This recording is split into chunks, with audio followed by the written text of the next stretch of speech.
রাধে রাধে ভক্তবৃন্দগণ, আপনি কি জানেন বছরে একটি এমন একাদশী আছে যে একাদশী পালন করলে অজান্তে করা বড় বড় পাপ নষ্ট হয়ে যায়। শাস্ত্রে বলা হয়েছে যে মানুষ ভুল করে পাপ করেছে, যে মানুষ জীবনে কষ্ট পাচ্ছে, যে মানুষ মনে মনে অনুশোচনা করছে, তাদের জন্য ভগবান একটি বিশেষ দিন দিয়েছেন। আর সেই দিনটি হলো পাপমোচনী একাদশী। কিন্তু এখানে একটি বড় সত্য লুকিয়ে আছে। শাস্ত্রে বলা হয়েছে শুধু উপবাস করলেই এই একাদশীর ফল পাওয়া যায় না, কিছু গোপন নিয়ম আছে, সেই নিয়ম না মানলে ব্রত ভঙ্গ হয়ে যায়। আর অনেক মানুষ না জেনেই সেই ভুলগুলো করে বসেন। আজকের এই ভিডিওটিতে আমরা জানবো পাপমোচনী একাদশী করলে কোন কোন পাপ নষ্ট হয়, পুরাণে এই একাদশীর আসল কাহিনী, কেন এই একাদশীকে বলা হয় পাপমোচনী, আর এমন কিছু সত্য যা 90% মানুষ জানে না। এটি ভিডিওর শেষে জানবো, তাই ভিডিওটি শেষ পর্যন্ত দেখুন। কারণ পাপমোচনী একাদশীর 5টি গোপন নিয়ম যা না মানলে ব্রত ভঙ্গ হয়, সেটি আমরা ভিডিওর শেষে জানবো। আর আমাদের চ্যানেলে নতুন হলে অবশ্যই চ্যানেলটিকে সাবস্ক্রাইব করে রাখবেন আর ভিডিওটিকে শেয়ার করে কমেন্ট বক্সে লিখে দেবেন রাধে রাধে। হিন্দু শাস্ত্রে বছরে মোট 24টি একাদশী আছে।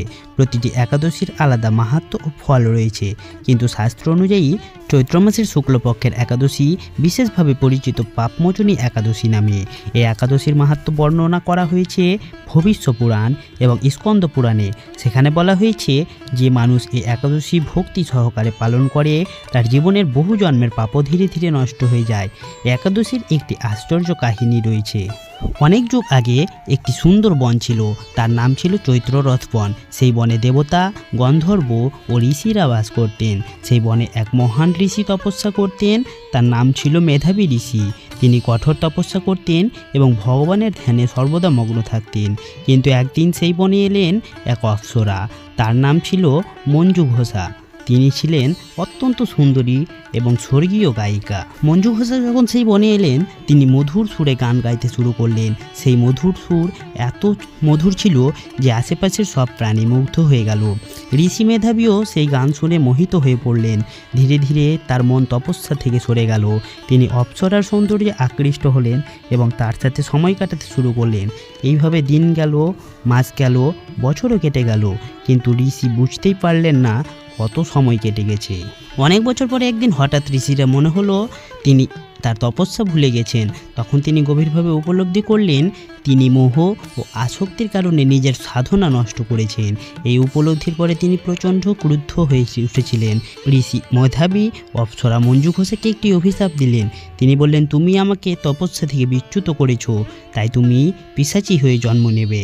ঋষির অভিশাপ শুনে মঞ্জু ঘোষা ভয়ে কাঁপতে লাগলেন। তিনি ঋষির কাছে ক্ষমা চাইলেন।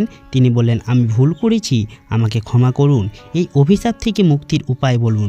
তখন ঋষি কিছুক্ষণ চিন্তা করে বললেন, চৈত্র মাসের কৃষ্ণপক্ষের পাপমোচনী একাদশী পালন করলে তুমি এই অভিশাপ থেকে মুক্ত পাবে। মঞ্জু ঘোষা সেই একাদশী পালন করলেন। তিনি উপবাস করলেন, ভগবানের নাম জপ করলেন এবং ভক্তি সহকারে ব্রত সম্পন্ন করলেন। তার ফলে তার পিশাচ রূপ দূর হয়ে গেল এবং তিনি আবার স্বর্গীয় রূপ ফিরে পেলেন। এই ঘটনায় প্রমাণ করে পাপমোচনী একাদশীর শক্তি কত মহান। এই একাদশী করলে কোন পাপ নষ্ট হয়? শাস্ত্র অনুযায়ী এই একাদশী পালন করলে এই পাপগুলি নষ্ট হয়, যেমন অজান্তে করা পাপ, লোভ ও আসক্তির পাপ, অতীতের ভুল কাজের পাপ। কিন্তু এখানে একটি বড় সতর্কতা আছে। শাস্ত্রে স্পষ্টভাবে বলা হয়েছে যদি কেউ শুধু না খেয়ে থাকে কিন্তু নিয়ম না মানে, তাহলে সেই ব্রতের পূর্ণ ফল পাওয়া যায় না। কারণ একাদশী শুধু উপবাস নয়, এটি হলো মন, আচরণ ও ভক্তির শুদ্ধি। চলুন এবার আমরা জানবো পাপমোচনী একাদশীর 5টি গোপন নিয়ম। প্রথম নিয়মটি হলো দশমী তিথি থেকেই নিয়ম শুরু করতে হবে। শাস্ত্র অনুযায়ী একাদশীর ব্রত একাদশীর দিন থেকেই শুরু হয় না, এটি শুরু হয় দশমী তিথি থেকেই। দশমীর দিন কিছু নিয়ম মানতে হয়, যেমন অতিরিক্ত খাওয়া যাবে না, তামসিক খাবার খাওয়া যাবে না, রাগ ও ক্রোধ থেকে দূরে থাকতে হবে। কারণ দশমীর দিন থেকেই শরীর ও মনকে একাদশীর জন্য প্রস্তুত করতে হয়। যদি কেউ দশমীর দিন অতিরিক্ত ভোজন বা তামসিক খাবার খায়, তাহলে শাস্ত্র মতে একাদশীর ব্রতের ফল কমে যায়। দ্বিতীয় নিয়মটি হলো একাদশীতে শস্য বা অন্ন খাওয়া নিষিদ্ধ। একাদশীর সবচেয়ে গুরুত্বপূর্ণ নিয়ম হলো অন্ন বা শস্য না খাওয়া, যেমন চাল, গম, ডাল, মটর। এই খাবারগুলো একাদশীর দিনে খাওয়া নিষিদ্ধ। শাস্ত্রে বলা হয়েছে একাদশীর দিনে শস্য এক বিশেষ ধরনের তামসিক শক্তি প্রবেশ করে, তাই ভক্তরা সাধারণত খেয়ে থাকেন ফল, দুধ, বাদাম, সাবুদানা। এগুলোকে বলা হয় ফলাহার। 3 নম্বর নিয়মটি হলো মিথ্যে কথা ও খারাপ আচরণ করা যাবে না। একাদশীতে শুধু উপবাস নয়, এটি হলো আত্মশুদ্ধির দিন।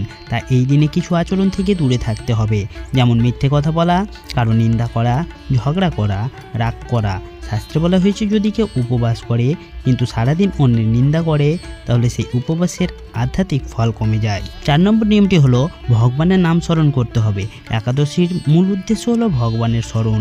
বিশেষ করে এই দিনে ভক্তরা স্মরণ করেন ভগবান বিষ্ণু, কারণ সমস্ত একাদশী ভগবান বিষ্ণুর উদ্দেশ্যে পালন করা হয়। এই দিনে ভক্তরা করতে পারেন নাম জপ, গীতা পাঠ, ভজন। এই কাজগুলো করলে ব্রতের আধ্যাত্মিক শক্তি অনেক বৃদ্ধি পায়। 5 নম্বর নিয়মটি হলো দ্বাদশীতে সঠিক সময়ে পালন করতে হবে। অনেক মানুষ একটি বড় ভুল করেন, তারা একাদশীর উপবাস করেন কিন্তু সঠিক সময়ে পালন করেন না।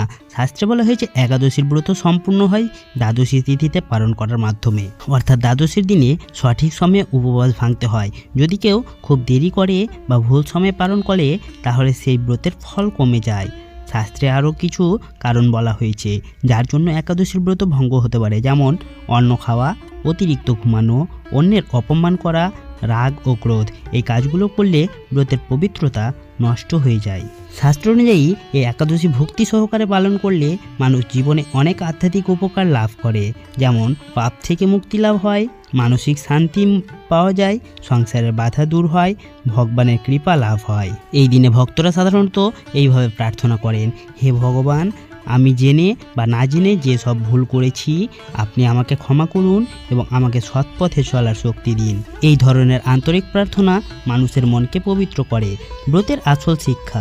পাপমোচনী একাদশীর আসল শিক্ষা হলো মানুষ ভুল করতেই পারে, কিন্তু যদি সে অনুতপ্ত হয় এবং নিজেকে পরিবর্তন করতে চায় তাহলে তার জন্য সবসময় একটি নতুন পথ খোলা থাকে। এই কারণে শাস্ত্রে এই একাদশীকে এত মহান বলা হয়েছে। যদি আপনার জীবনে কখনো ভুল হয়ে থাকে, যদি আপনার মনের কষ্ট বা অনুশোচনা থাকে, তাহলে ভক্তি সহকারে পাপমোচনী একাদশী পালন করতে পারেন। হয়তো এই পবিত্র দিনটি আপনার জীবনে নতুন আলো নিয়ে আসবে। ভগবান বিষ্ণু সবাইকে সৎ পথে চলার শক্তি দিন। এবার চলুন আমরা জানবো এই একাদশী কখন শুরু হচ্ছে, কখন শেষ হচ্ছে। পাপমোচনী একাদশী শুরু হচ্ছে 29শে ফাল্গুন অর্থাৎ শনিবার সকাল 6টা 8 মিনিটে এবং শেষ হচ্ছে 30শে ফাল্গুন অর্থাৎ রবিবার সকাল 7টা 18 মিনিটে। শুরু হচ্ছে 29শে ফাল্গুন অর্থাৎ শনিবার সকাল 6টা 8 মিনিটে এবং শেষ হচ্ছে 30শে ফাল্গুন অর্থাৎ রবিবার সকাল 7টা 18 মিনিটে। কাল 7টা 18 মিনিটে সকাল 7টা 18 মিনিটে, রবিবার সকাল 7টা 18 মিনিটে।